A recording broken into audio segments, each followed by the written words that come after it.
ça, Kwame qui est son frère, est allé lui dire que petit frère, mets-toi à l'abri, parce que dans les 2 jours là, on va faire le coup de balle. C'est comme ça, Fingessa a fui et il allait se cacher à Yamoussoukro. Quand il est arrivé à Yamoussoukro, il a fermé ses cellulaires.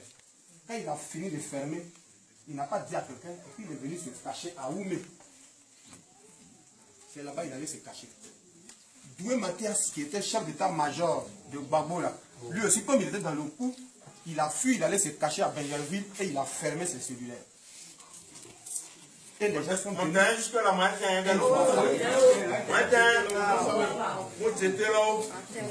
avez vu? C'est comme ça, ils sont venus faire le coup d'État. Maintenant, quand ils ont fait le coup d'État, en ce moment, Gbagbo est parti en Italie. Il n'était pas là. Et ils ont fait le coup d'État derrière. Mais dans leur plan, s'ils ont tué Bogadougou, c'est fini, le pouvoir de Gbagbo est tombé. Donc il fallait tuer Bogadougou. Quand ils ont fini de tuer Bogadougou, maintenant, pour que le plan soit parfait, sans problème, il fallait tuer Guy Robert. Parce que l'erreur de Guy Robert, c'est que les mêmes qui ont fait le coup d'État de 2002, là, ce sont les mêmes qui ont fait le coup d'État de 99 contre Bédier. Maintenant, après, Guy Robert devait donner le pouvoir à Ouattara. Il n'a pas donné le pouvoir et il a chassé Alassane. Donc cette fois-ci-là, lui, Guy Robert, quand ils ont tué Bogadougou, en même temps, ils ont tué Guy Robert. Quand ils ont tué Bogadougou, ils ont tué Guy. Donc quand ils ont fini, qu'est-ce qui s'est passé? Comment on appelle ça? Afingessa était toujours caché à Oumé, personne ne savait où il était. Oh, oui. Maintenant, il y a le cafouillage à Abidjan. Il y a cafouillage, on ne sait plus qui fait quoi. C'est comme ça, Lida Kwasi Moïse, qui est le ministre de la Défense de Gbagbo à l'époque, oui, il a appelé Désiré Tabro, qui était en ce moment le directeur de cabinet de Bogadougou. Comme Désiré Tabro, c'est un magistrat, c'est un juge, c'est un homme de loi. Donc, Lida Kwasi l'a appelé pour lui dire, cher ami, tu es un homme de loi. Dans ce genre de situation-là, qu'est-ce que la loi dit? Et Désiré Tabro lui a dit, quand c'est comme ça, il faut convoquer immédiatement un conseil de ministres extraordinaire pour montrer à la population et à l'opinion internationale que le pouvoir est toujours en place. C'est comme ça que Lida Kwasi a convoqué un conseil de ministres au palais présidentiel. Quand il a fini de convoquer le conseil des ministres, Afingessa a entendu ça. C'est comme ça qu'il a appelé Lida Kwasi pour lui dire, envoie-moi un hélicoptère, je vais rentrer à Abidjan. Et Lida Kwasi a envoyé l'hélicoptère à Yamoussoukro, il est allé monter et il est descendu à Abidjan. Quand il est descendu net, il allait voir Lida Kwasi et puis lui a demandé, c'est à quel titre toi tu convoques conseil des ministres? Toi tu n'es pas premier ministre et puis tu convoques conseil des ministres. C'est là Lida Kwasi lui a dit, toi qui es le premier ministre là, quand il y a eu l'attaque là, il était où? On ne sait pas où tu es rentré. Tes cellulaires sont fermés. Il y a le cafouillage à Abidjan. Les Ivoiriens ne savent pas ce qui se passe. Donc c'était normal que moi, je convoque le conseil des ministres pour dire aux Ivoiriens qu'on est toujours en place. Afingessa est fâché. C'est là Afingessa, pour lui, Lida Kwasi vient de déjouer le coup d'État qui pouvait lui permettre d'être président. Donc il a commencé à faire parler à Lida, et c'est lui, avec la complicité de la France, il a commencé à dire, Lida Kwasi, Gbagbo lui a donné 50 milliards pour aller payer les armes et il a bouffé l'argent, il n'a pas payé les armes. Voilà pourquoi on a attaqué la Côte d'Ivoire. Donc ils ont commencé à prêcher le faux. Maintenant, quand ça s'est passé comme ça, et puis Gbagbo est venu. Quand Gbagbo est venu là, maintenant les Français ont dit d'aller à Marcoussis. Quand les gens sont allés à Marcoussis, arrivés là-bas, là, c'est Afingessa qui était chef de délégation. Quand ils sont arrivés là-bas, directement, il a signé les accords de Marcoussis. Mais avant de signer là, les Français sont venus lui donner l'argent. Ils l'ont corrompu. Et il a pris l'argent, il l'a gardé sur lui. Quand il a caché l'argent, c'est Hubert Oulaï, qui était ministre à l'époque là, qui est aujourd'hui en prison là. Lui, il était membre de la délégation. Depuis Paris, c'est lui qui a appelé Gbagbo pour dire, président, ton type là, il vient de prendre l'argent à les blancs. Maintenant, quand ça s'est passé comme ça, quand ils sont venus, Babo était là, il le regardait, il suivait. Mais lui, il pensait que Babo ne le suivait pas. Jusqu'à maintenant, dans le gouvernement de Babo, là, le ministre de l'Agriculture à l'époque, c'était Alphonse Douati. C'est lui qui était le ministre de l'Agriculture. Maintenant, la politique agricole du pays que lui, il a appliquée, ça ne permettait pas à Afin N'Guessan d'avoir accès à l'argent de la filière café cacao. En tant que Premier ministre. En tant que Premier ministre. Ouais, c'est notre maman. Donc, elle veut bien s'installer. Lui, le Premier ministre. Et puis, il n'arrive pas à bouffer l'argent du café cacao. Parce que Alphonse Douati est ministre de l'Agriculture. Parce que lui, il a mis en place une politique pour ne pas qu'on bouffe l'argent des paysans. Afin N'Guessan n'est pas d'accord. Qu'est-ce qu'il a fait? Il est parti à Niabré pour aller voir Sassa Kouaou. Pour lui dire, papa, le type qui est ministre là, si vous ne l'avez pas enlevé, votre argent là, vous allez voir, vous n'allez plus voir votre argent, il va tout bouffer. Donc, il va dire au président. Donc, Sassa Kouaou, lui c'est un planteur, il n'est pas allé à l'école, il ne connaît rien. Lui, il pense que ce qu'Afin N'Guessan est venu lui dire là, c'est vrai, c'est la vérité. Donc lui, il s'est levé d'aller voir Babo. Il dit, président, ton petit ministre là, qui bouffe notre argent là, en tout cas, nous, on ne veut pas de lui, il faut l'enlever. Babo a dit, ok. Et c'est comme ça, le président Babo, il a enlevé Alphonse Douati et il a mis à sa place Danon Guégué. Donc quand il a mis Danon Guégué comme ministre de l'Agriculture, le président maintenant a appelé Sassa Kouaou et puis lui a dit, pour que toi et tes camarades planteurs, pour que vous voyez clair dans l'argent de filière café cacao là, donne-moi ton représentant. Comme toi tu n'es pas allé à l'école, donne-moi quelqu'un à qui tu as confiance. Et puis je vais le mettre là, comme ça lui il va te faire le compte rendu. C'est comme ça, Sassa Kouaou est parti donner son neveu qui s'appelle Amouzou. Amouzou, son neveu. C'est Sassa Kouaou qui l'a proposé à Babo. Et Babo l'a nommé. Maintenant, pendant ce temps, Afin N'Guessan est allé voir Sassa Kouaou pour dire que bon, il y a ma femme. Moi, il faut que je mette aussi ma femme dans la filière café cacao. Angélique Kibi. Quand elle est rentrée dedans, avant que Babo la nomme, il prenne le décret, Babo a appelé Afin N'Guessan et puis lui a dit, toi tu es un homme politique, tu fais la politique. Tu veux mettre ta femme là où il y a affaire d'argent. Si demain il y a problème d'argent, toi, Afi, ça va avoir un impact sur toi. Ça va te salir toi-même. Il dit non, président, il n'y a pas de problème, ma femme, je lui fais confiance. Or que c'est l'argent là que lui il cherchait. Et il a mis sa femme. Maintenant, sa femme a commencé à prendre tout l'argent là pour aller lui donner, et c'est cet argent là qui soit allé sur leur compte aux États-Unis. Maintenant, après, quand les gens sont venus faire les enquêtes au sein de la filière café cacao, il se trouve que sa femme a détourné l'argent. Donc, on l'a pris pour l'envoyer à la Maka. Le fait de l'envoyer en prison a fini ça, a gardé rancune contre Babo. Il a dit à Babo, va libérer ma femme. Babo a dit non, moi il n'y a rien à voir dedans. Je t'avais prévenu, tu ne m'as pas écouté. Donc, on est resté dans ça jusqu'à la veille de 2011. On partait aux élections. Quand Babo avait les élections, il y a eu la guerre, les gens ont commencé à faire tout ce que vous avez vu là.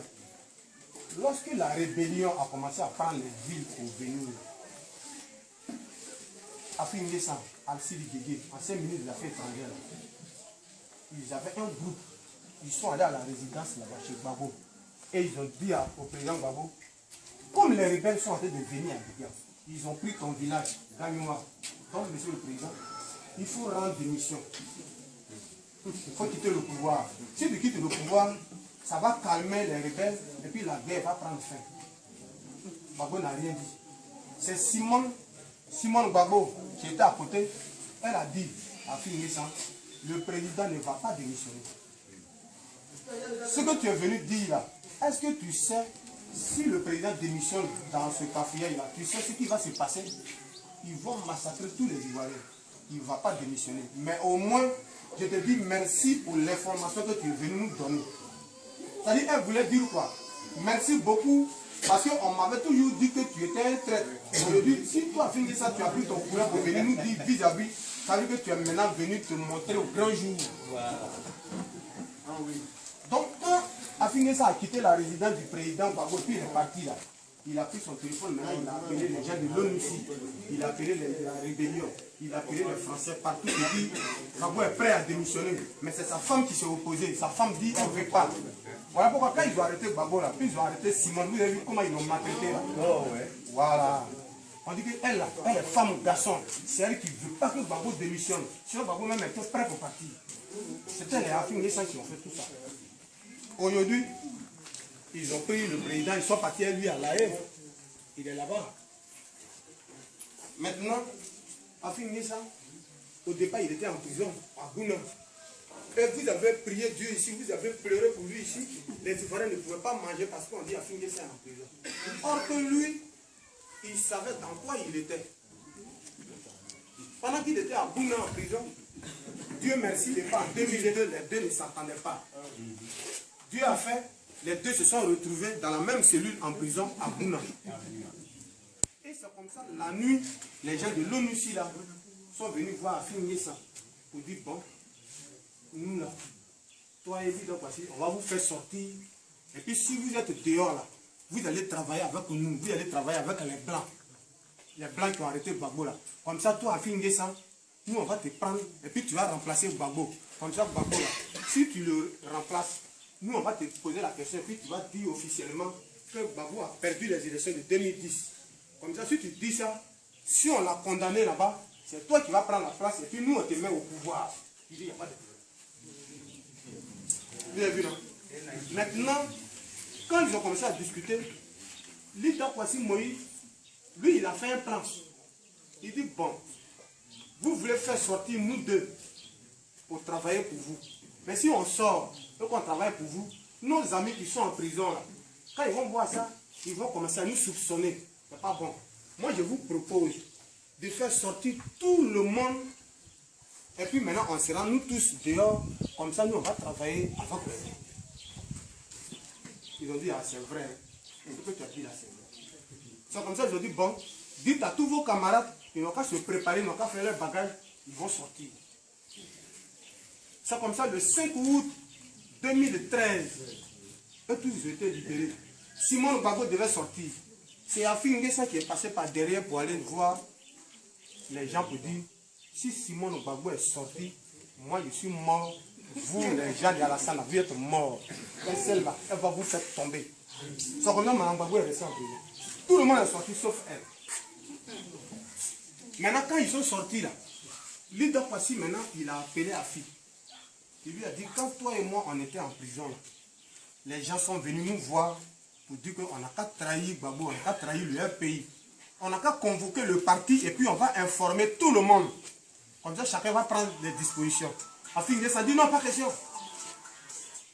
Ce palabre là, ils ont fait ça jusqu'à devant le parti, devant le comité central. Maintenant, qu'est-ce qu'Afinguessa fait maintenant? Comme il a compris que tous ces plans-là, ça ne marche pas.